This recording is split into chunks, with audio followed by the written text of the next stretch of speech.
Hi. Welcome to the Classic Storytellers podcast. Please subscribe to our channel and we'll be bringing you classic stories every week. I'm Danny, your AI host from Aicast. Let's continue with a study in Scarlet.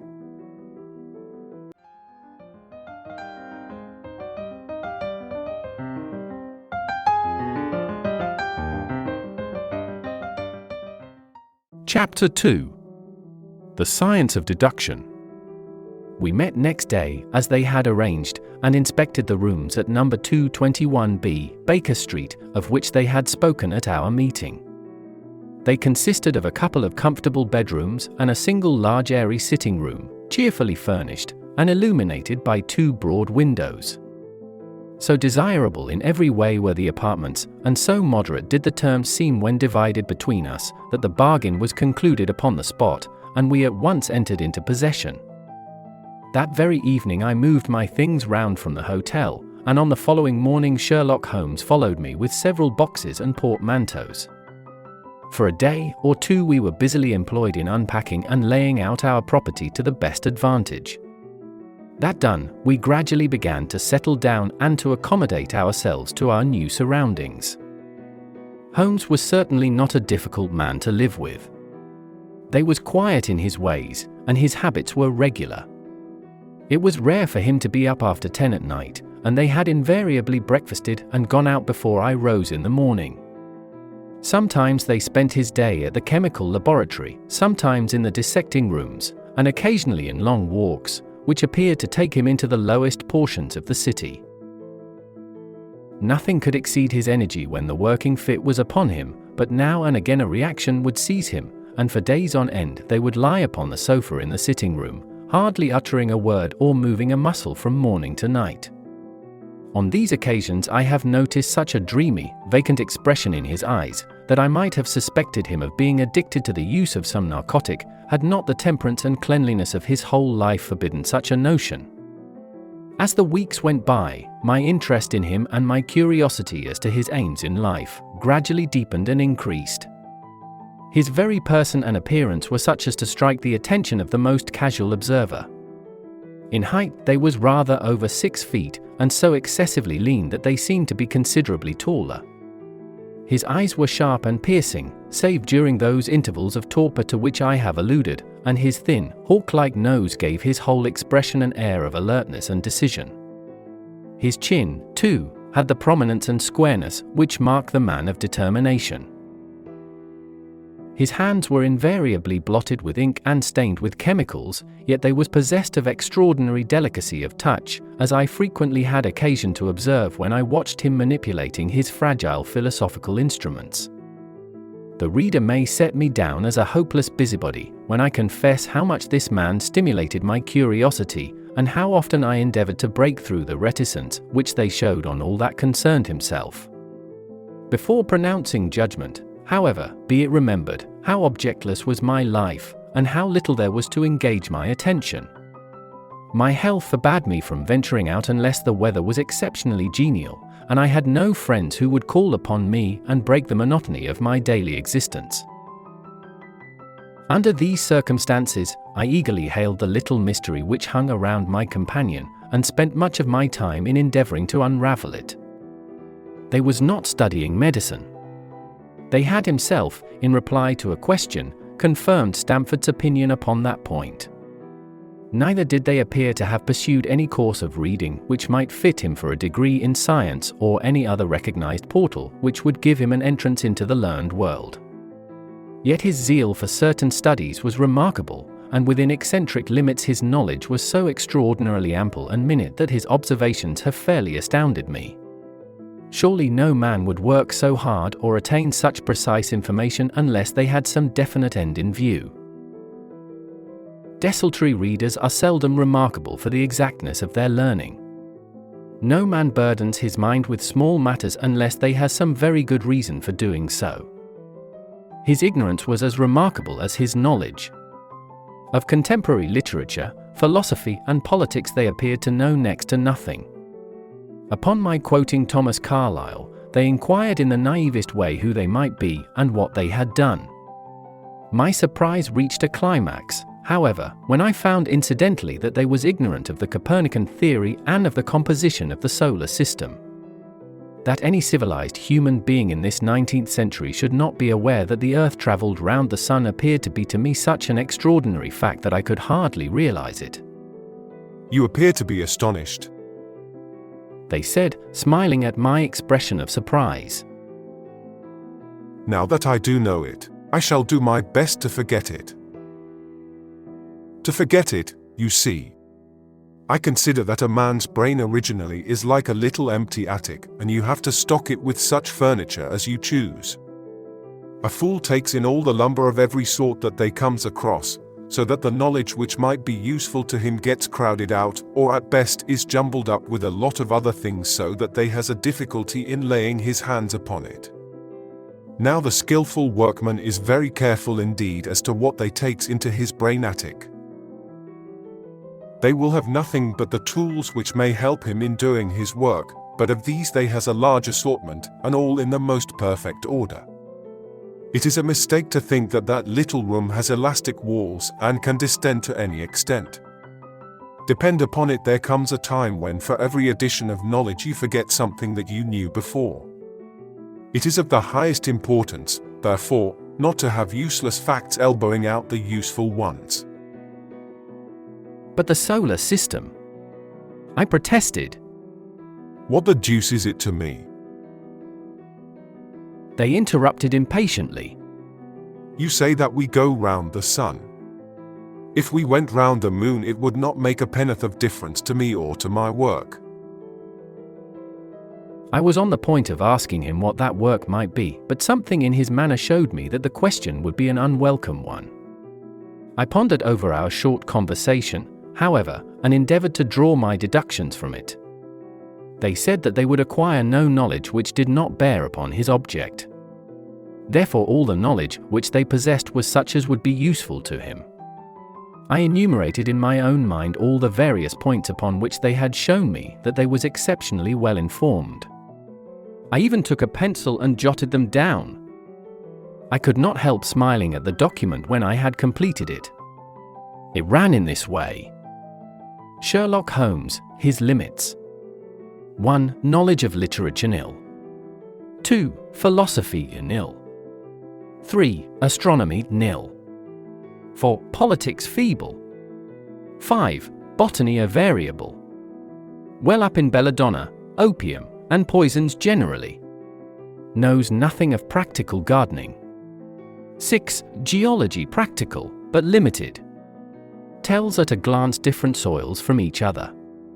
After walks has shown me splashes upon his trousers, and told me by their colour and consistence in what part of London they had received them.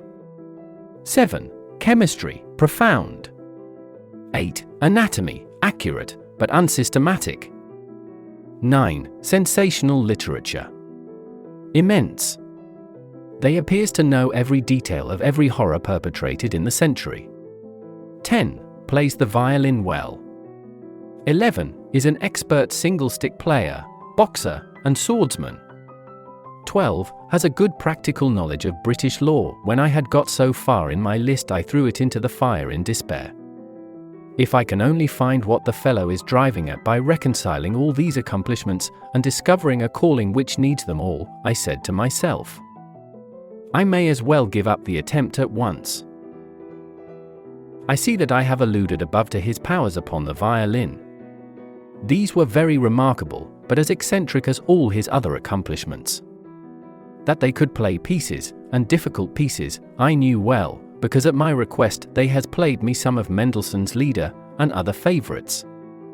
When left to himself, however, they would seldom produce any music or attempt any recognized air.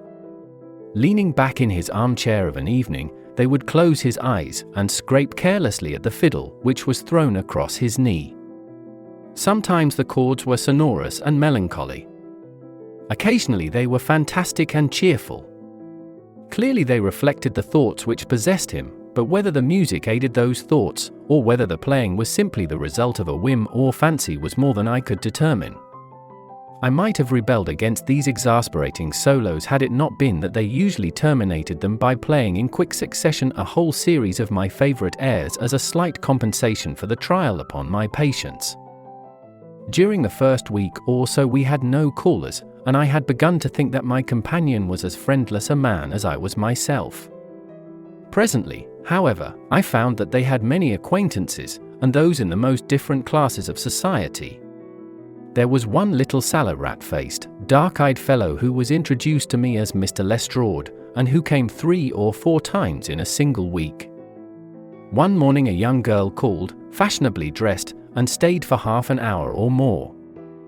The same afternoon brought a grey-headed, seedy visitor, looking like a Jew peddler, who appeared to me to be much excited, and who was closely followed by a slipshod elderly woman. On another occasion an old white-haired gentleman had an interview with my companion, and on another a railway porter in his velveteen uniform. When any of these nondescript individuals put in an appearance, Sherlock Holmes used to beg for the use of the sitting room, and I would retire to my bedroom. They always apologized to me for putting me to this inconvenience. I have to use this room as a place of business. And these people are my clients. I imagined at the time that they had some strong reason for not alluding to it, but they soon dispelled the idea by coming round to the subject of his own accord.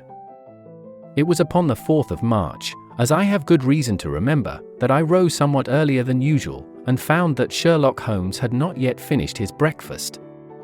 The landlady had become so accustomed to my late habits that my place had not been laid nor my coffee prepared. With the unreasonable petulance of mankind, I rang the bell and gave a curt intimation that I was ready. Then I picked up a magazine from the table and attempted to while away the time with it, while my companion munched silently at his toast. One of the articles had a pencil mark at the heading, and I naturally began to run my eye through it. Its somewhat ambitious title was The Book of Life. It struck me as being a remarkable mixture of shrewdness and of absurdity. The reasoning was close and intense, but the deductions appeared to me to be far-fetched and exaggerated. The writer claimed by a momentary expression, a twitch of a muscle or a glance of an eye, to fathom a man's inmost thoughts.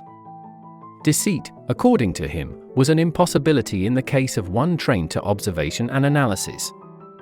His conclusions were as infallible as so many propositions of Euclid.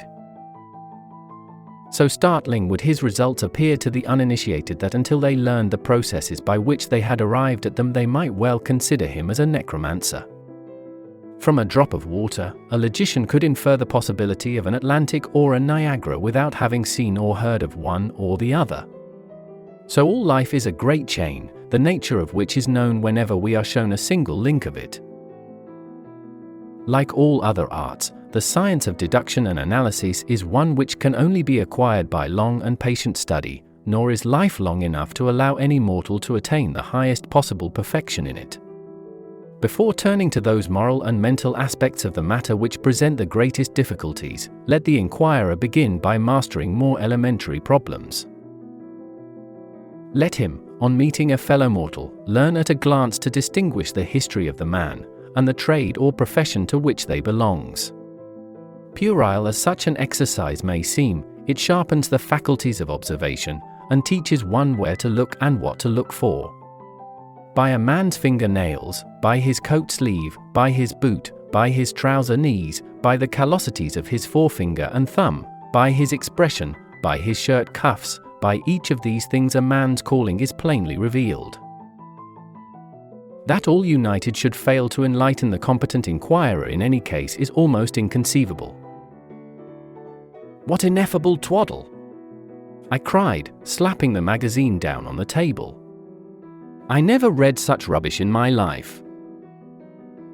Asked Sherlock Holmes. Why, this article, I said, pointing at it with my egg spoon as I sat down to my breakfast. I see that you have read it since you have marked it. I don't deny that it is smartly written. It irritates me though. It is evidently the theory of some armchair lounger who evolves all these neat little paradoxes in the seclusion of his own study. It is not practical. I should like to see him clap down in a third-class carriage on the Underground, and asked to give the trades of all his fellow travelers. I would lay 1,000 to 1 against him. You would lose your money. Sherlock Holmes remarked calmly. As for the article, I wrote it myself. You? Yes, I have a turn both for observation and for deduction. The theories which I have expressed there, and which appear to you to be so chimerical, are really extremely practical, so practical that I depend upon them for my bread and cheese. And how? I asked involuntarily. Well, I have a trade of my own. I suppose I am the only one in the world. I'm a consulting detective, if you can understand what that is. Here in London we have lots of government detectives and lots of private ones. When these fellows are at fault, they come to me, and I manage to put them on the right scent. They lay all the evidence before me, and I am generally able, by the help of my knowledge of the history of crime, to set them straight. There is a strong family resemblance about misdeeds, and if you have all the details of 1,000 at your finger ends, it is odd if you can't unravel the 1,001st. Lestrade is a well-known detective.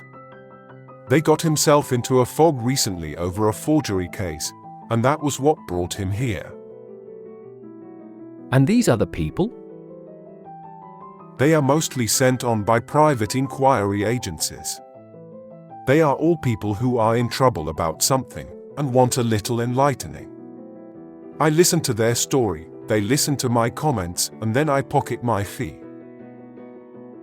But do you mean to say that without leaving your room you can unravel some knot which other men can make nothing of, although they have seen every detail for themselves? Quite so. I have a kind of intuition that way. Now and again a case turns up which is a little more complex. Then I have to bustle about and see things with my own eyes. You see, I have a lot of special knowledge which I apply to the problem and which facilitates matters wonderfully. Those rules of deduction laid down in that article which aroused your scorn are invaluable to me in practical work. Observation with me is second nature. You appeared to be surprised when I told you, on our first meeting, that you had come from Afghanistan. You were told, no doubt. Nothing of the sort. I knew you came from Afghanistan. From long habit the train of thoughts ran so swiftly through my mind that I arrived at the conclusion without being conscious of intermediate steps. There were such steps, however. The train of reasoning ran, here is a gentleman of a medical type, but with the air of a military man. Clearly an army doctor, then. They has just come from the tropics, for his face is dark, and that is not the natural tint of his skin, for his wrists are fair. They has undergone hardship and sickness, as his haggard face says clearly. His left arm has been injured. They holds it in a stiff and unnatural manner. Where in the tropics could an English army doctor have seen much hardship and got his arm wounded? Clearly in Afghanistan. The whole train of thought did not occupy a second. I then remarked that you came from Afghanistan, and you were astonished. It is simple enough as you explain it, I said, smiling. You remind me of Edgar Allan Poe's Dupin. I had no idea that such individuals did exist outside of stories. Sherlock Holmes rose and lit his pipe. No doubt you think that you are complimenting me in comparing me to Dupin. Now, in my opinion, Dupin was a very inferior fellow. That trick of his of breaking in on his friend's thoughts with an apropos remark after a quarter of an hour's silence is really very showy and superficial. They had some analytical genius, no doubt, but they was by no means such a phenomenon as Poe appeared to imagine. Have you read Gaborio's works? I asked. Does Lecoq come up to your idea of a detective? Sherlock Holmes sniffed sardonically. Lecoq was a miserable bungler. They said, in an angry voice. They had only one thing to recommend him, and that was his energy. That book made me positively ill. The question was how to identify an unknown prisoner. I could have done it in 24 hours. Lecoq took 6 months or so. It might be made a textbook for detectives to teach them what to avoid. I felt rather indignant at having two characters whom I had admired treated in this cavalier style. I walked over to the window and stood looking out into the busy street. This fellow may be very clever, I said to myself, but they is certainly very conceited. There are no crimes and no criminals in these days, they said, querulously. What is the use of having brains in our profession? I know well that I have it in me to make my name famous. No man lives or has ever lived who has brought the same amount of study and of natural talent to the detection of crime which I have done. And what is the result? There is no crime to detect, or, at most, some bungling villainy with a motive so transparent that even a Scotland Yard official can see through it. I was still annoyed at his bumptious style of conversation. I thought it best to change the topic. I wonder what that fellow is looking for? I asked, pointing to a stalwart, plainly dressed individual who was walking slowly down the other side of the street, looking anxiously at the numbers. They had a large blue envelope in his hand, and was evidently the bearer of a message. You mean the retired sergeant of Marines? Brag and bounce, thought I to myself. They knows that I cannot verify his guess. The thought had hardly passed through my mind when the man whom we were watching caught sight of the number on our door, and ran rapidly across the roadway. We heard a loud knock, a deep voice below, and heavy steps ascending the stair. For Mr. Sherlock Holmes, they said, stepping into the room and handing my friend the letter. Here was an opportunity of taking the conceit out of him. They little thought of this when they made that random shot. May I ask, my lad, I said, in the blandest voice, what your trade may be? Commissionaire, sir, uniform away for repairs. And you were? I asked, with a slightly malicious glance at my companion. A sergeant, sir, Royal Marine Light Infantry, sir. No answer? Right, sir. They clicked his heels together, raised his hand in a salute, and was gone.